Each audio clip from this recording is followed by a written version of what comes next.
Hello and welcome to another episode of Wrestling with Johners. We're live, Wrestling with Johners live, and I've got another awesome guest with us this week on Wrestling with Johners live. I've got, this is episode 174, by the way. I've got a wrestler that's wrestled for OTT, Pro Wrestling Ulster.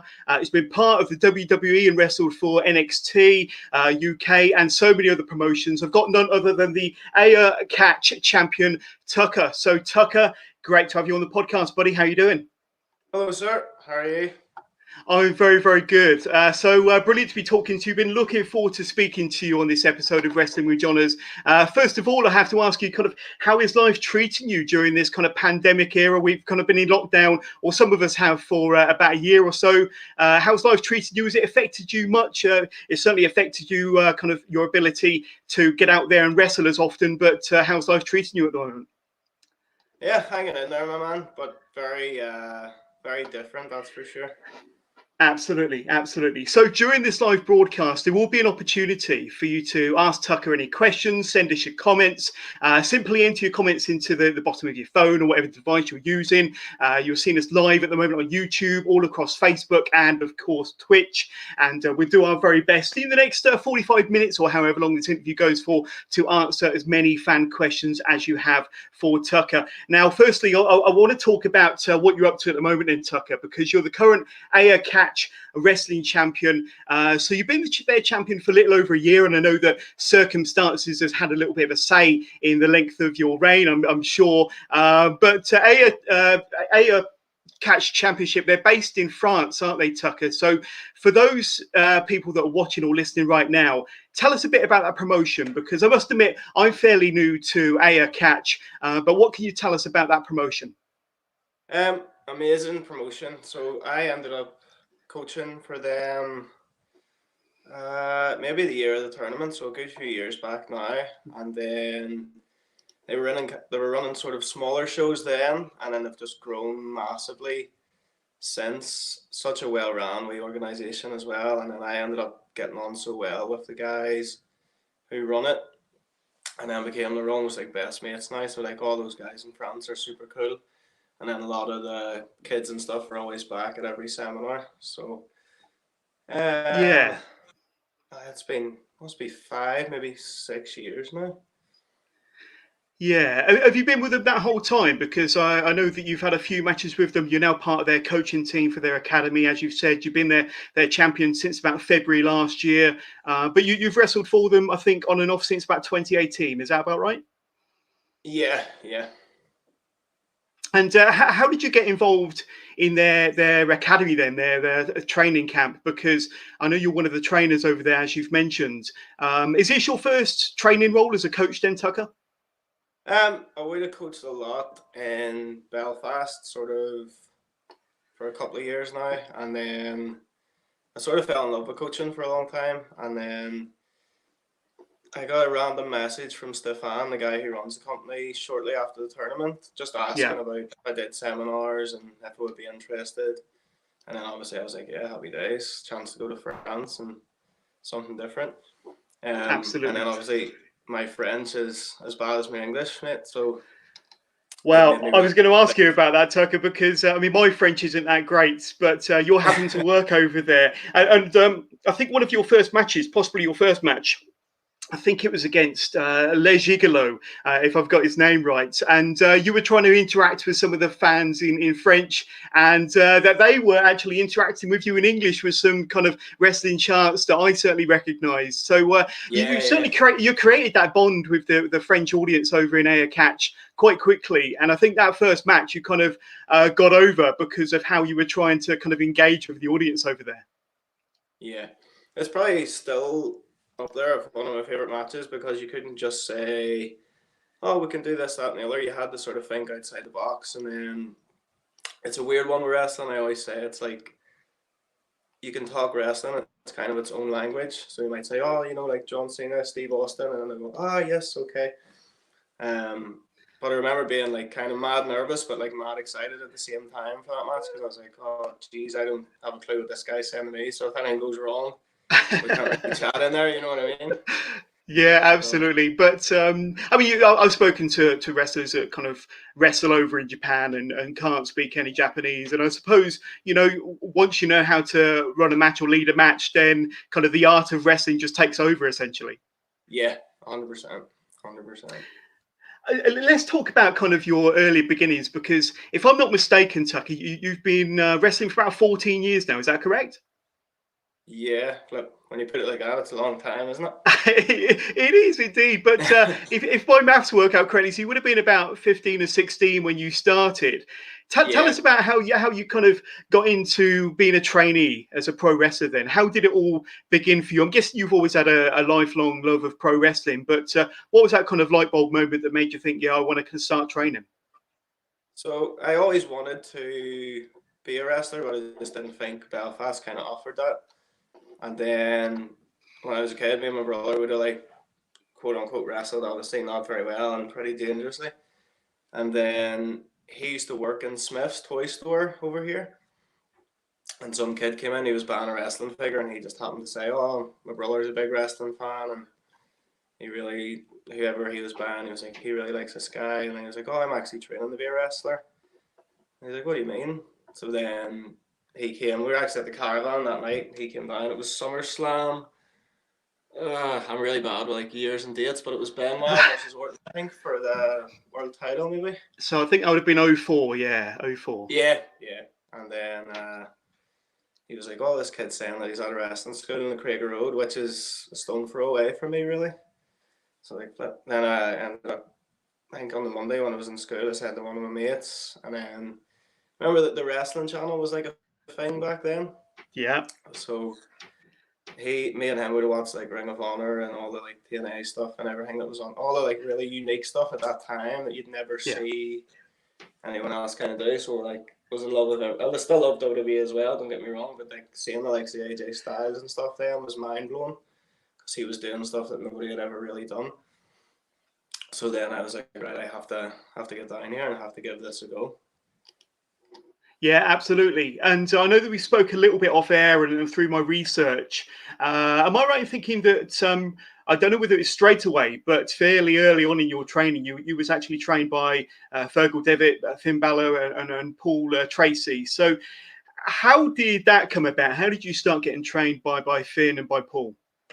So for the first few years, it was just mainly Belfast stuff, and then other guys would have started talking about the likes of Finn Balor and the likes of Paul Tracy and all the like NWA Ireland stuff at the time, and then Yeah. saying how like our coaches then would have recommended us to go down, so we would have got like a busload of us going down then to the seminars. And like, again, I couldn't tell you what year or date it was, but I remember doing my first seminar with Finn Balor and stuff, and it was just mind blowing, just how much knowledge he had and how much you thought you knew. You came home with just like a complete sort of eye opener to psychology and moving around the ring and how not to blow yourself up in the first 10 seconds and things like Yeah. that. And so part of that group, I mean, I mentioned again off air, but so there was such a kind of a big collection of Irish wrestlers that were kind of breaking out into the Irish wrestling and maybe the UK wrestling scene at the time. I mean, Becky Lynch and Jordan Devlin, were they kind of in the picture at the same time? Because they were trained also by Finn and by Paul, weren't they? Yeah, so anytime I went down, Jordan was there as well. He wrestled under something different. I think it was Iguala or Trois or something. He came out in like a suit and so different to what obviously would you see in him now, like how much he's evolved. But he could still do some really like mental stuff. So he always just sort of had it in him to be. You just knew he was going to be a big timer eventually.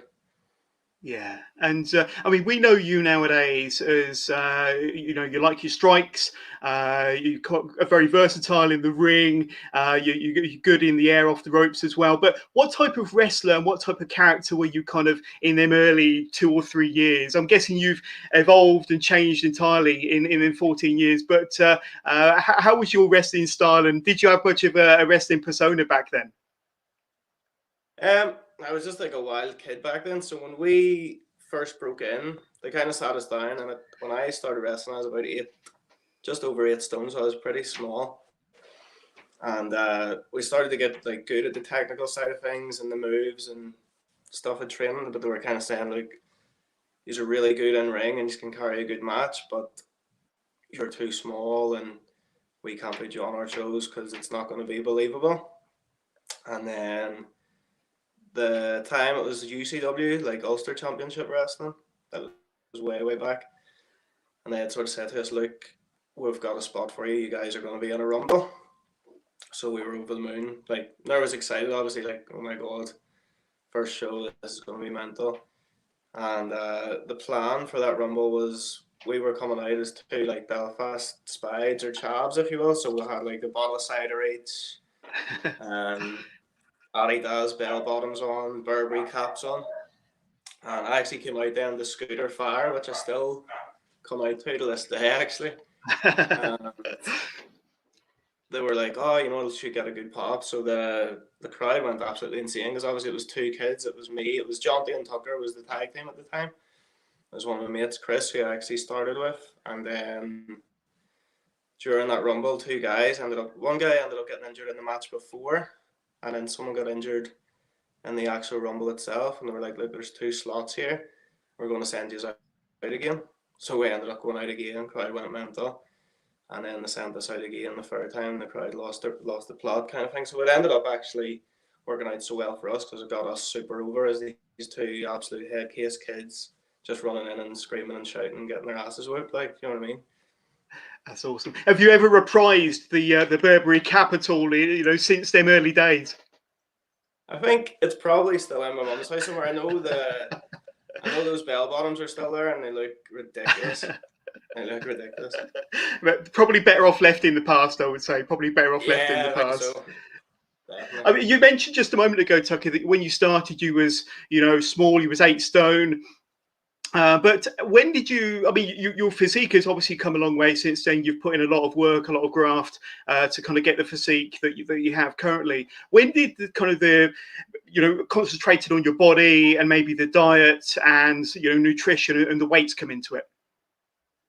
So when we actually started in Craigie, there was a guy, Duncan Disorderly, who's back then, obviously when you were a kid, I was like, this guy is an absolute unit. He's a monster.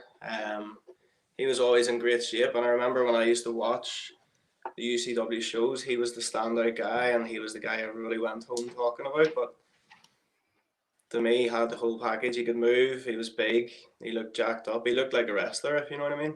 Yeah. And then he said to us at training, he's like, that's the only thing holding you back is just the look and kind of being a wee bit bigger and more sort of, it's easier to promote a guy, you know, like, oh, I can put you on a poster and you're going to look $1 million if you're in that ring, like in some sort of shape.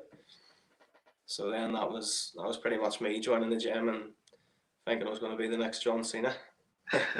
You've not looked back since, but I mean, can we talk about pro wrestling Ulster? Because I know that for the best part of 10 years, they were kind of a big part of your career. 2-time pro wrestling Ulster champion, and it looked like you had a really good time in them 10 years when you were working for them. You got so many career highlights working for pro wrestling Ulster. How do you kind of look back at your time working for pro wrestling Ulster nowadays in Tucker? It was just such a unreal wee place. So anybody who actually got the chance to wrestle there fell in love with it because it was such a great atmosphere backstage. And then it was one of those companies that was never supposed to be like this spectacular company, and then all of a sudden they brought Drew Galloway over. Yeah. And I remember the day that they turned to me and they said, look, we're bringing Drew in. And I was like, oh, that's amazing. And then they were like, well, you're going to wrestle him. And I was like, holy boop. Yeah. And at that time, I'd never wrestled an import, so he was actually my first import that I wrestled. And I worked down in a wee gym in Beaver at the time, the one that I would call Average Joe's gym. And they rang me the day of the show. I was actually working a shift because I couldn't get out of it. And they said, look, Drew's looking at a gym here. Do you think you can hook him up? So lo and behold, he walked into like the wee local gym just beside my house, and I'll never forget, like, kind of, I was stressed, and then when I met him, I was like, Jesus, dude is so nice, so friendly, like, just a big friendly giant. And I remember him getting on the cross trainer, and his head was skimming the roof, because the gym's quite small, and obviously Drew's an absolute monster. He is, yeah. Yeah. But crazy. That was just at that time, that was mind blowing to me that I could be wrestling someone on that level, and I was stressing like, can I hang with this guy, and so on and so forth.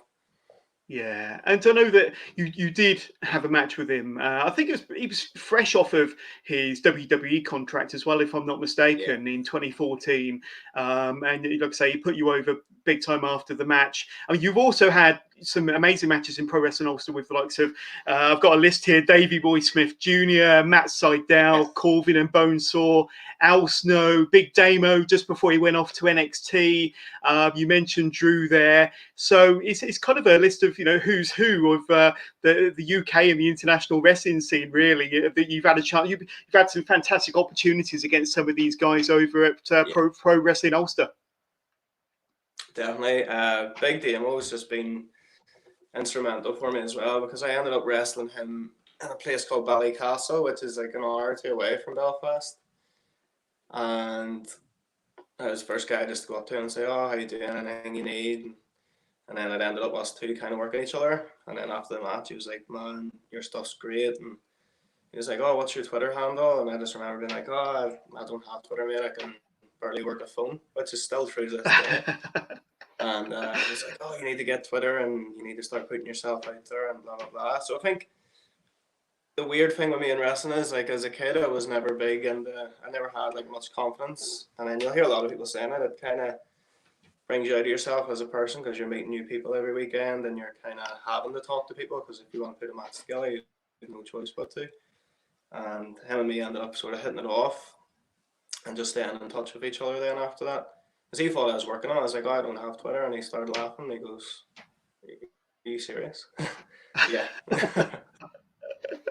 Yeah, I know a lot of wrestlers to this day that still don't have Twitter. But Al Snow, did you have like an exchange of championships between yourself and Al Snow over a couple of matches? And that must have been fantastic. Obviously, he came in as the import, and once again, as per normal, they put you with the top name. Bit of a kind of a big name to be in there with, and having a couple of championship matches with at the same time. Yeah. The Al Snow stuff was great, because the story behind that was maybe a year before I'd done the TNA, it was British Big, or the Gut Check or whatever, one of the two. Yeah. And in the promo part, Samoa Joe wanted to put me through, and then I think Al made the last call and didn't put me through in the end. So it just made for like such a great story. And then he got to the show and we had a chat and stuff. But we didn't really have the Al Snow thing was a massive learning curve for me. It was a weird one, because I'd worked Drew and Sydal previous to that, and they were just so let's do this, let's do that. It's like a standard kind of match, and talk it over and then go out there and do it. And Al got there. I think he had a really rough flight and stuff, from what I remember. And I was like, "Oh, well, I do this and that, and do you want to do this?" And blah, blah, blah. And he said, like, "We'll just do whatever we do out there." And I was like, "What do you mean?" So we didn't like plan anything. Plan like the finish, and that was literally it. So like Wow. beforehand, I was so nervous and thinking this match is going to be a train wreck, but it actually turned out really, really well. And after, I was like, I can see why he done that now. And then he was like, "Look, you done great, and that's exactly what I wanted to see from you." And it really meant a lot to me after. Yeah. But I ended up actually doing me on my head and taking the belt off me. So that was pretty cool. And so, I mean, going back to the way you put that match together, then Tucker. I mean, has it kind of did it make you think about how to put matches together a bit differently after that, in terms of not planning so much and maybe doing things more in the ring? 100%, yeah. Because the more stuff you don't plan, the better the match tends to be, in my opinion, because it's more organic. And then it's just like learning to react to the crowd as well. And you'll hear Austin kind of saying that a lot. And I would have heard him say it so much, but never really registered it until maybe that experience. And I thought, I was able to actually go, "Well, they're buying into this, I'll keep doing it." Or, "Oh, they're not really feeling that, I don't need to do that anymore." Or, "Let's move on." So it was Yeah. definitely like a massive learning curve for me. Yeah, I can imagine. It's probably changed the way you think about structuring a match from then on, really. So, like you said, Al Snow was a massive learning curve and a really valuable experience for you. But can we skip to 2016? Because I think that's when you had your WWE tryout, if I'm not mistaken. So, I'm guessing that working all them names for Pro Wrestling Ulster and the TNA shot kind of helped to put you on the map. And then you eventually got a WWE tryout. So tell us about that, because that eventually led to what was the 2017 United Kingdom Championship, wasn't it? So tell us about the tryout and how you got the news about being part of the UK Championship tournament then, Tucker. Yeah, that was insane. Basically, I'd only really came around from knee surgery then, so I was out for 10 months. And then I'd only really came back, and I ended up wrestling Corbin, I think, first, and then I wrestled Damo in the second match back, maybe. And that's two tough matches on your return after such a bad. I mean, it was ACL injury, wasn't it? ACL surgery you had. I had to get my ACL reconstructed, and then patella was dislocated, so they actually had to break my leg as well, take my knee out, and then put it back in. So it was really pretty drastic, horrible. Something I really do not ever want to have to go through again. No. But I wrestled Damo, and at the time he was heading off to, and I think it was kind of common knowledge that he was heading off to NXT, like everybody sort of knew the score. And he got on the mic at the end of the match, which wasn't planned at all. And I said to him after, I was like, geez, man, like, near had me in tears out there, because he kind of got on the mic and said, this guy's been through a lot, and I wrestled him like maybe 2-3 years ago or whenever it was. He was the first guy to come up to me in Ballycastle and make me feel comfortable. And he goes, I've just had so much time for him ever since. He goes, I might be going places, but I know this guy's going with me. And that, to this day, still even like tears me up a wee bit. It's kind of, it meant so much to me. But it must have been, it was a good few months after that I got this email. And like I said to you before this podcast, obviously I nearly lost it with a battery, but it's working. It's charging well now. When it comes to phones and emails and stuff, very rarely I'll check my emails. My missus will actually say to me, like, you've got 110 unread emails. I'm like, I'm the same. I'm terrible with emails. So I came through, and it was like a WWE tryout email, basically. And I was like, this can't be legit. And I showed it to my brother. I was like, that looks crazy professional to be at work, So it was actually Damo who I contacted and said, do you reckon this could be legit? And he was like, yeah, 100% it is. Get your ass ready. And I was like, woo, okay. So then it was only maybe 5 or 6 weeks, but it was just 5 or 6 weeks of hitting the nail on the head, all the basics, and making sure everything was as sharp as it could be.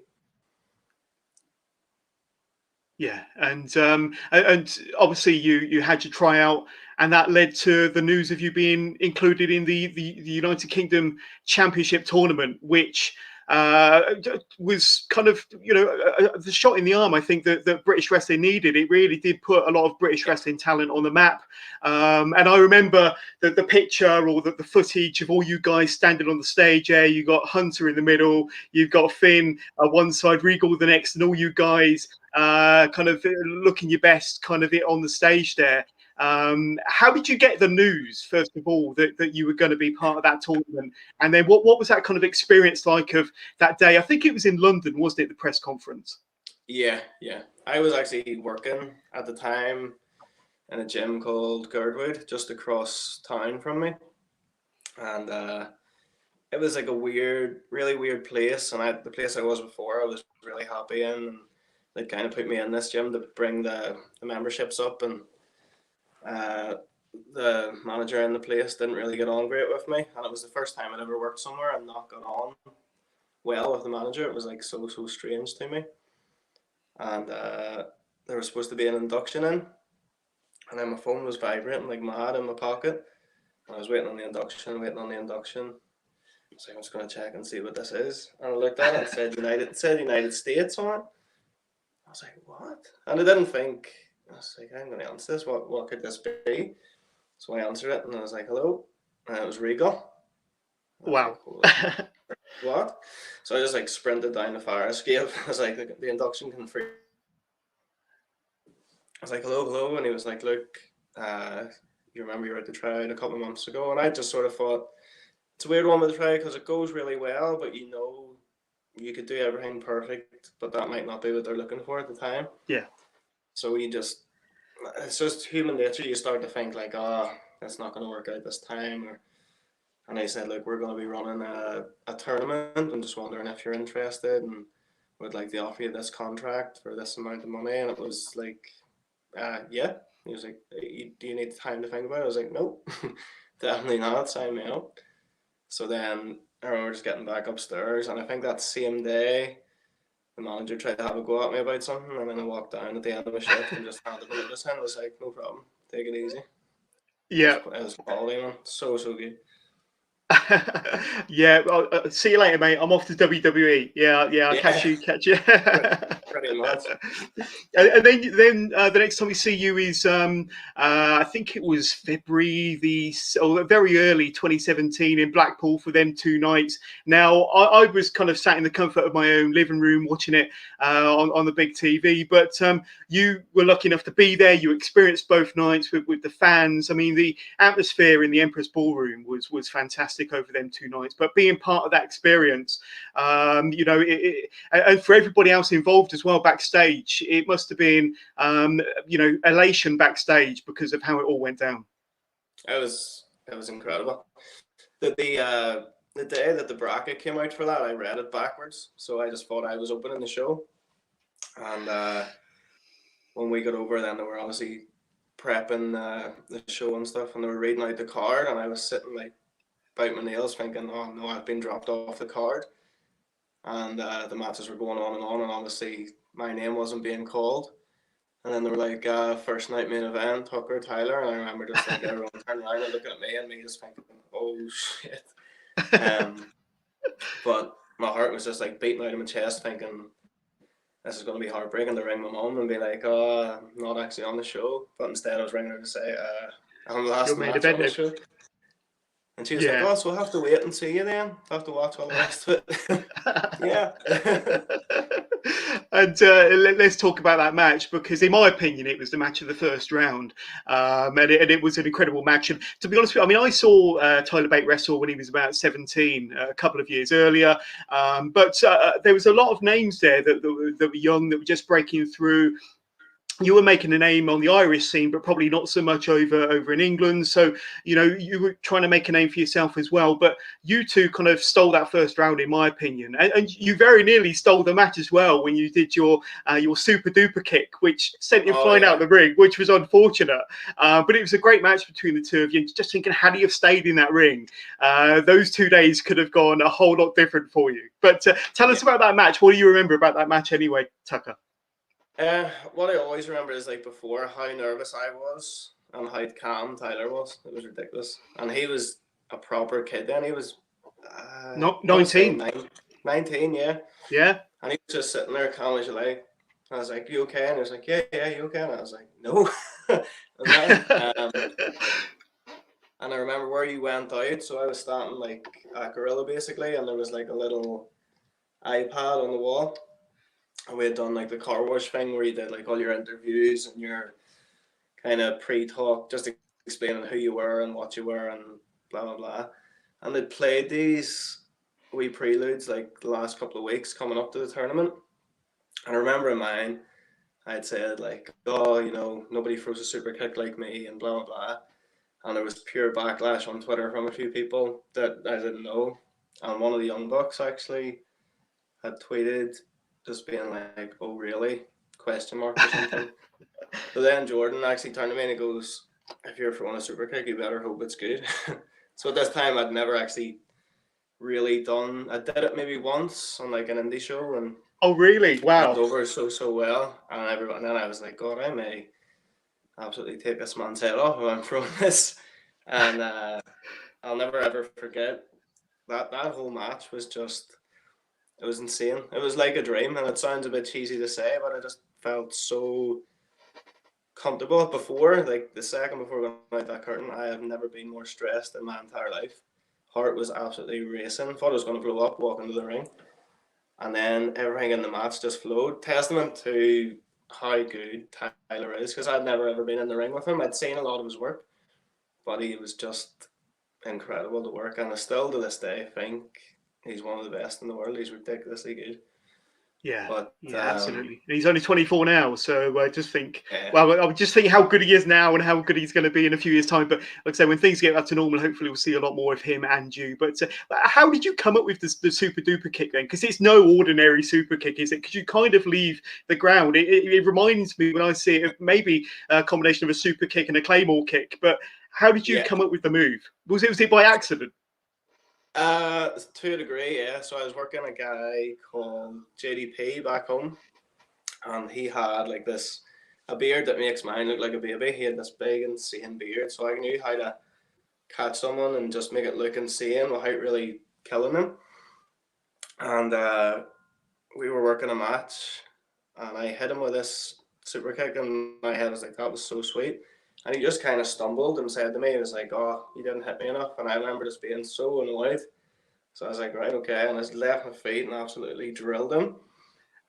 And after it, everyone was like, oh, that super kick was insane. Like, what made you, where'd you come up with that? Blah, blah, blah, blah, blah. And I was like, I'm be onto something here. And then I think I used it again after that. And again, I got like a massive reaction. And I was like, that's the one. I used to use like a sling blade and the Running Star press before.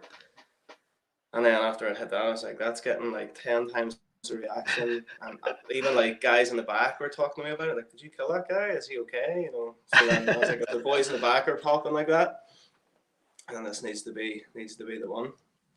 Yeah, and even when you hit it on Tyler, I know Nigel McGuinness, he put it over big time on commentary. Yeah. So it definitely, made a reaction all round there, especially when you've got kind of Nigel McGuinness on commentary as well. But you kind of worked quite a few shows for or under the WWE banner. We're talking before NXT UK was born, but I mean, if I could just run through a few things here. You had 2 matches in Dublin, one where you faced Jordan Devlin, and then another one where you teamed with him to take on Moustache Mountain. And then in your hometown of Belfast, you took on Joseph Connors, and you won. So tell us about that kind of UK tour when they were in Ireland and Northern Ireland. You know, in front of your friends and your family, having such a great time, and then kind of winning that match over Connors in Belfast. It must have been another dream come true for you. Yeah, the tour, the house shows were insane because you were on the bus with these guys that you grew up watching, and everyone was so nice, and kind of even the ones like who you would expect to be maybe harder to approach just came across great. Like Bray Wyatt was the coolest guy on earth. You know, he would have sat and chatted to you for like 15-20 minutes and just kept asking me if Trent Seven was going to be here. I was like, unfortunately not. So I think he was like his party brother, like, you know. But it was surreal, man. It was awesome. Yeah, absolutely. And you were involved in the second United Kingdom Championship tournament as well. Now, the first round, if I remember rightly, was held at the Download Festival that year in 2018. Yeah. And you was in a hard-hitting match against Joe Coffey. Now, I'm going to say I don't know what you remember of that match, because I think it was a match where you suffered a concussion, if I'm not mistaken, Tucker. But I was watching the match back this week in preparation for our chat, and I couldn't quite spot where you might have got the concussion. Now, it might have been where your head snapped underneath the top rope where you got flung against the ropes, or whether it was Coffey's lariat that kind of led to the pin. But you were kind of injured towards the end of that match. Do you remember kind of how that match went and kind of how the injury occurred? Yeah, so the match was like really frantic from the get-go. Just sort of, we were supposed to go out a bit later, and then something happened, and then we had like a 2-minute call, and we were like, oh, here, we're going to have to put your match next instead of after intermission. So we had nothing majorly put together. Right. I was like, oh, okay, go. So it was all like a wee bit rushed, and then there was a spot in the match where I think they actually took it out because it was so bad in terms of like pretty graphic from what I hear anyway. Because I remember when my head hit, everything just kind of went black for a second. I was like, oh no. So I had actually did, I think it was like a Trouble in Paradise style kick. Coffey went out over the top, I did like a suicide dive through, but because he went out over the top, the ropes were still kind of bouncing. Gotcha. And I was like completely committed on the suicide dive. One of my feet caught, and then I completely dived right down head first into the ground. And the That whole, would explain why what they must have cut that one out then. Yeah, sure. you'll actually see, if you watch it back now, you'll see it cuts to the crowd and then it cuts back and we're back in the ring sort of thing. That's right. And you can see I'm a wee bit sort of not really with it. And then it kind of came back around again and felt, you know, considering like I was happy enough with how the match ended and finished up and stuff, but I remember just coming into the back, and it's a weird thing because they are so great to you and so nice to you when you're working there, but you just don't want to mess anything up, and you are walking on eggshells a wee bit in terms of you just want to tick all the boxes and make them super happy, you know. And we're like, I think it was Big Adrian or Albert who was standing. He was like, "Oh my God, are you okay?" And I was like, "Yeah, I'm completely fine, absolutely fine." And he was like, "No, you're not fine. You're going straight to the doctor's office." I was like, "No, no, no, I'm okay, I'm okay." And he was like, "No, this is what you're doing." I was like, "Okay." And you don't answer back to him like he's a big monster. So I went to see the doc, and he was like, "Are you okay?" And I was like, "Honestly, I'm probably more like emotionally hurt because I wanted the match to go so well because Joe Coffey is so good, and I know me and him could have had like an absolute stormer." And then he was sort of like, "Right, we're going to do like reverse alphabet and standing on one leg." And I remember like balance for me would be pretty good usually, and he was getting me to do like the most basic thing, like standing on one leg, and I was like, "Why can I not do this?" And then that was stressed me out. And he was like, "Listen, you 100% got a concussion." And then that really rattled me. I'd been like, I think I'd had one or maybe two concussions in my lifetime, but in the Indies back in the day, things were a lot different. And some of the matches I used to have were really, looking back on them now, as much as I love that style of wrestling, like unprotected chair shots and all that stuff is just, it's needless and it's not going to do you any favors long term. But that sort of really rattled my confidence for a while, and I remember struggling big time. I was okay on the Indies, but when I was in WWE, I felt like I had this insane pressure on me because I'd messed up in my head, and I just couldn't really shake that. Yeah, But and I mean that led to a bit of bad news for you where your yeah, contract wasn't renewed then, Tucker. And there's on the OTT YouTube channel there's a 3-minute video promo from yourself. You said that kind of that hit you pretty hard after that news. yeah. But how was you able to kind of mentally pick yourself up after that news and kind of obviously the WWE thing, it was great while it lasted, but you got you're back on the indies working with OTT. How did you mentally kind of get back into the right mental shape of mind? So I think after that they had a thing called an impact test where it was all done on computers, and I kind of explained them before. I was like, "Listen, on my best day, I'm not going to be able to work a computer." And this was like it was before the Royal Albert Hall show.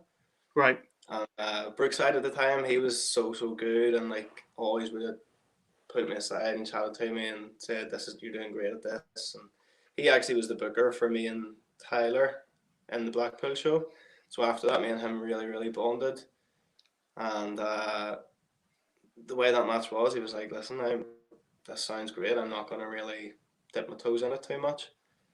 And he said, "Look, you're going to do your impact test, and after that, you'll be fine. You'll maybe get a dark match on the Royal Albert Hall show," which is obviously a venue everybody was busting to wrestling. Yeah. And you would have had like meetings before the shows, and they kind of explained, "Look, everybody's going to do an impact test," and the doctor. There was two doctors. One of them was just like that dry humor, and then they like were really harsh like dry humor. And he kind of said, he was like, "Look, nobody fails an impact test unless they're a complete spanner, basically." So everybody was saying like, "Oh, happy days, you can't fail it, it'll be fine." But it was it started off fine. It was like, "Remember these words, blah blah blah, dead on." And then it was, "Remember these shapes." But see, like maths or geometry or anything like that, I could never ever do. And I remember coming out And Jordan was actually there, and he was like, "Are you okay?" And I was like, "That's the hardest test I ever did in my life." And he sort of laughed, and obviously, like, my whole gimmick was more guts than brains, so he just laughed, and I was like, "Not just a gimmick, baby." And I was like, honestly, that was brutal. Yeah. And I think maybe later that day they were like, "Look, everybody has passed, it's fine." So I assumed then that I had passed. And the next day, the other doctor, Brian, he was like, "All right, can I speak to you for a second?" He's like, "Look, your result came back for your impact test and you haven't passed it." And I was like, "Well, surely this is a rib because yesterday everyone had passed it." He's like, "It's okay. It could have just been like an error in the computer." And then I was like double stressed, like, shit, I really have to nail this time. So I went back in, and it felt like it went better that time. And then he put me aside and was like, "Look, you failed that test again." And then I always remember like chatting to Brookside and lifting. He's like, "Keep your head up. At the end of the day, health comes first." And after that, I always felt this weird like tension and stuff, and like I feel like they won't rid of me because I'm like not 100%. And obviously, I get that because they need everybody to be 100% healthy, or it falls on them. Sure. And then it wasn't too long after. I think it was Christmas Eve. I got a text saying we need to give you a call later, and I'd sort of put the pieces together the week before, and then they rang me in the car just before I went into my mum's house, and then that's when I sort of had to tell her. I was like, "Oh, that's kind of done," and then just it broke me a bit, and then it broke her too, I think, because she'd seen me kind of graft for that for so long, especially after the surgery and stuff, where she had to kind of like help feed me and stuff because I could do literally nothing. Yeah. Yeah. And I mean that's kind of like a really tough time in your career. But did you find that after all of that, you found the motivation, you found the drive to kind of continue and to kind of make more success within your career within the wrestling business? Did you find that you wanted to kind of that you used it as motivation to maybe prove WWE wrong and to further your career from then onwards? 100%. So like I think not too long after that, it was the OTT show of Walter, and then that Yes. promo. The lads had kind of contacted me about doing a promo, and I just remember like it was a one take, and they were just sitting with their eyes wide and like looking at me, and I was like, "Oh, sorry, lads, I kind of got carried away with that and really let loose a bit." And they were like, "No," they were shaking their heads like, "No, that was perfect. Like that was so good." And then I remember when they released that promo, the amount of people messaging me being like, "That promo was insane. Like it just kind of they felt it." And that match, I was like, right, this needs to be an absolute banger. And I was in Germany the night before. And I remember the flight delaying and stuff, but I ended up getting to the show in okay time. But I remember just like the stress that day, building and building.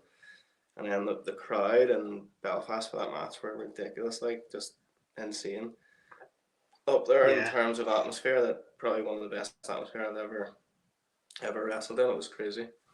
Well, let's talk about that then, because Walter was going to come up in my next question. And how did that match come about? How did they kind of tell you that you're going to be facing Walter, like say, fresh off of not having your contract renewed with WWE, and then you get in this massive match against Walter for OTT? I mean, it's probably one of the biggest matches, or probably one of the most important matches of your career to that date. But how did they give you the news that you're going to be facing Walter? And then tell us about the match, because I don't think I've spoken to anybody that's been in the ring with Walter before, but I want to kind of hear from the horse's mouth, so to speak, kind of how it feels to be in there with the big man. But how did you get the news, first of all? So I just got a random message actually from Joe Cabret, just saying, "Oh, are you available for Belfast on this date?" And I was like, "Yeah, sure, no problem at all." And then the way that he works is just you'll not hear from him again, and then he'll just send you a random match graphic, and I'll be like, "Oh shit, okay." And that was exactly what he done. And I think when I rewatch of OTT, I always remember that Devlin Walter build, the first one. Yeah. That video was incredible, and they've just such a grasp on how to tell a story, when to tell a story, and I feel like Cabret gets that in terms of he knows when to strike with something. So like the story was perfect at the time because it had just been released and it had just Yeah. went public basically. It'd been released for a little while and then it went public on like the dirt sheets and all that stuff. And then I think he was just like, right, let's strike while the iron's hot kind of thing. And geez, the crowd were just because they would play the promos before the shows, and I think that's such a massive. If you have the ability to do that as a promoter, it just makes the matches seem like such a massive deal. So even before I came out there, the place was absolutely rumbling and going insane. And then just the second we connected in that match, it was just magic. Yeah, But and I mean, I've seen Walter. Sorry, I was going to say I've seen Walter in action a couple of times. Once NXT Takeover Cardiff when he fought Tyler Bate, and I mean, one thing that was obvious in that match is Walter. He always wrestles a better match, in my opinion, against a smaller opponent. And crikey, he's a big guy. But tell us how you think that match went, and the chops and the kicks that Walter lays in look punishing, through the TV screen. But what are they like actually being in the ring with him? How punishing is it? It's probably as close as you're going to get to being in a real fight. That's probably the best way to describe it. His chops are just next level. You know what I mean? You can literally feel his hand touching your heart. Brutal. But I never forget doing. I think I went for like a springboard back elbow off the top, and the next thing he just chopped me out of the air, and I was like, "Oh, that was real." Yeah, and I mean, I think everybody remembers the picture of Jack Stars with the kind of the handprint on his chest backstage. I'm sure you felt it in much the same way. But would you say that Walter was kind of one of your bucket list opponents, and you've kind of ticked that particular name off your list? Yeah, I think as much as I love doing it, I would definitely love to do it again because, again, from the older days where I would have had like the crazier sort of hardcore like hitting matches. I really weirdly enjoyed that stuff. So I think just for me personally, those kind of matches where it feels like a real fight, you're fired up on a different level, like just a completely different level. I remember wrestling a hardcore match in Mandela Hall against Tron, and still to this day, I don't know if I've ever performed on that level. And it was actually like bust open legit in that match, and they always say when you taste your own blood, it just drives a man insane. I definitely cannot deny that. I felt like it was just on a different level that night, and the crowd were just an amazing venue as well at the time. Unfortunately, it's been knocked down and stuff since, but it was crazy. Yeah, I want to talk about Pac because you had the privilege of facing Pac in a four-way match, and I think it's yourself, Pac, Joe Coffey again, and Alexander Dean, and this was for Courage Wrestling in Dublin in 2018. Now, you actually won the match, which is fantastic. But was that the first time that you've had the opportunity to face Pac, and kind of what your memories of that match as well, and facing such an incredible talent? And I think once again he was fresh off of his WWE run. Yeah, he was the man. So like when I was doing the house shows, he would have chatted to me because he did the AWR tours and stuff like a good few years before he was doing his WWE run, and he said like him and Sami Zayn and stuff, that's still the most fun they've ever had in wrestling. The likes of Paddy Morrow and Maxer and all who are just pure entertainment in and out of the ring, do you know what I mean? Maybe even more so outside the ring. But he had so much time for me and Jordan as well. But I remember at the time of the tournament I was about maybe like just over 14 stone and had the mentality of like need to be massive, need to be massive. But for my frame that's too much weight for what sort of frame I have. And then having a conversation with Pac, who was then actually a stone lighter than me. And I was like, there's no way in hell this man is lighter than me. Like, how can he look like this and be lighter than me? And he just sort of chatted to me and said, like, if you're leaner and sort of tighter waisted and bigger backed, you're going to look far better on TV. And it's so true. If you look at like Finn Balor and stuff as well, he's not a massive dude, but he looks incredible.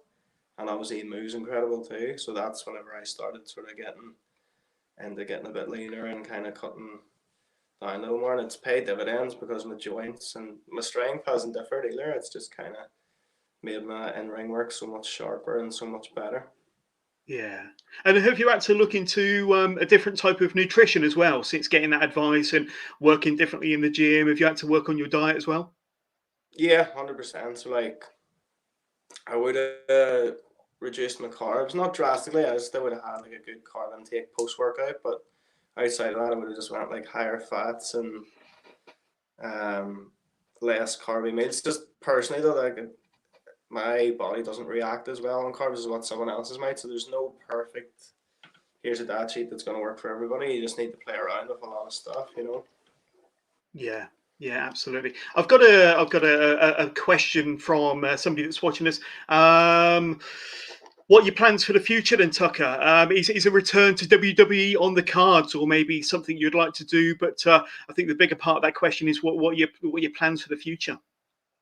Yeah, never say never, 100%. My plan is to. I've been that catch champion, like you say, for so long, and my original plan was to defend that all over the world and kind of put them guys on the map, just like they've put me on the map. And it's anybody who has chatted to me about coaching for those guys, they played like a massive factor for me falling back in love with wrestling after that concussion and realizing just how much this business means to people and how appreciative those kids were. So that place has, like I've said to them personally, that saved my career. Just how well they treated me and kind of made me realize just how good I could be. Yeah, And that's that awesome. match I had with Tristan Archer, again, the French matches, all the matches I've had in France are up there on the top matches ever, including WWE, just in terms of connecting with a crowd on a different level. Like, you'll hear wrestlers say it all the time, but I just knew I had them. Every bump, every falsie, just knew they were there with me the whole time, and just the reactions and the kind of pops after were just outrageous, especially for me going in there against Tristan, who's a superstar in his own right.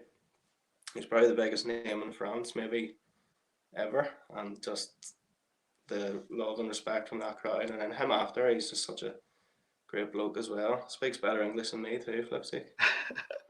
Yeah, and there's so much awesome footage on the Catch YouTube channel, and I know they've got a website as well. But yeah, go and check that out if you haven't already. So much awesome stuff, including tons of footage of Tucker as well. But we've spoke about Catch, but over the last couple of years, it's obvious that you've been branching out as well a little bit. So you've been kind of leaving Ireland and the UK, and you've like I say, not only wrestled in France, but you've wrestled for Slam Wrestling over in Finland. You've wrestled in Belgium. You've wrestled several matches in Germany as well for EWP, and some great matches there with Damo as well.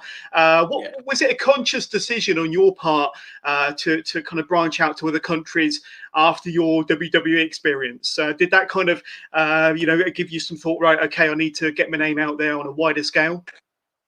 Yeah, so like I always wanted to wrestle as much as possible.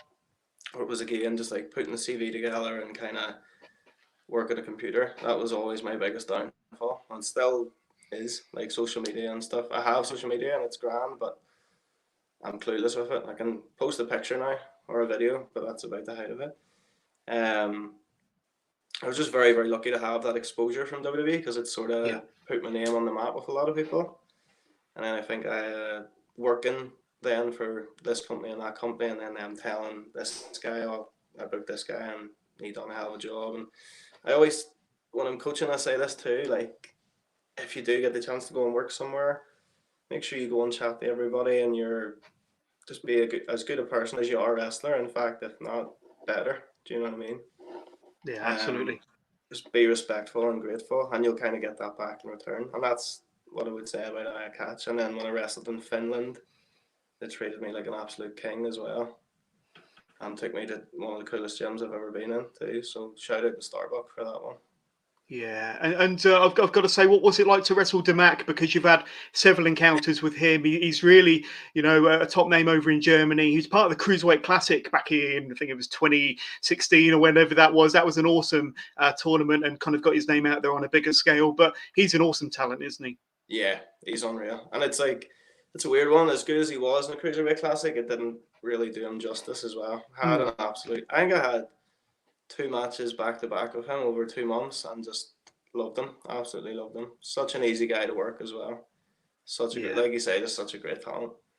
Yeah, unbelievable. So I've got a fan question for you, Tucker, and it's from a close friend of the show, Kieran Reid. And Kieran asks, who was or are currently some of your inspirations in wrestling? So have you got any kind of inspirational figures in the wrestling business from either when you were breaking in or any that you look up to now? I think in terms of just owning your character and making me realize how important that was, and a lot of people say the same answer, is Stone Cold. Right. In ring, obviously Shawn Michaels, and for me personally, watching AJ Styles on the Indies made me just see wrestling in a completely different light, because he was doing stuff that just I didn't even deem possible at the time, and the likes of the Amazing Red, Chris Daniels, all those guys as well. Yeah, absolutely awesome.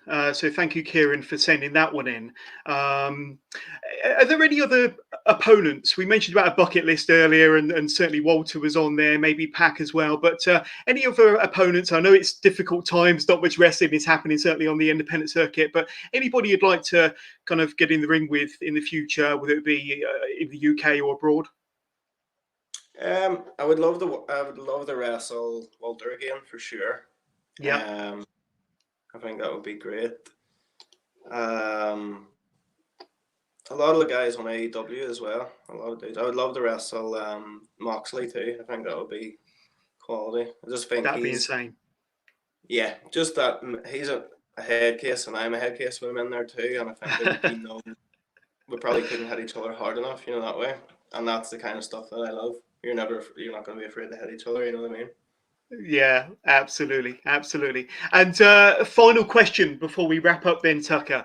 What advice would you give kind of youngsters out there? I know that you're a coach with Air Catch, but if there's any young wrestlers that are watching this now, what advice would you give them to kind of help them?